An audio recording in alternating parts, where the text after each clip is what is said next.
اسلام آباد revenue centre ترامڑی موضوع پر نو ٹھنڈا پانی کے پٹواری سرفراز اور منشیابت نے 22 کنال 19 مرلہ سالہ حصہ داری ٹرانسفر کرتے ہوئے سرکاری ٹیکس سی وی ٹی جو فی کنال تقریباً 64,000 روپے سرکاری خزانے میں جمع کرانا ہوتا ہے 22 کنال 13 مرلہ کا سی وی ٹی سرکاری ٹیکس بینک کے بجائے اپنی جیب میں ڈال کر ریونیو محکمے کو لاکھوں روپے کا چونا لگا دیا۔ مزید جانتے ہیں ہمارے نمائندے نجم سزواری سے۔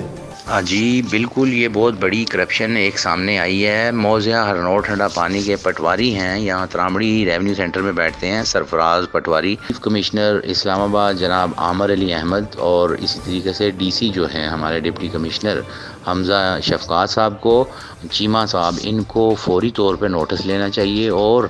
متعلقہ پٹواری کو بلا کے موضع درکالے کا جو 24/64 انتقال کی روح سے انہوں نے 22 کنال 19 مرلے اراضی درکالے کی ٹرانسفر کی ہے، اس اداری کی اس پہ شاملات کو دیکھنا ہے چاہیے اور ان کے خلاف سخت سے سخت کارروائی کرنی چاہیے۔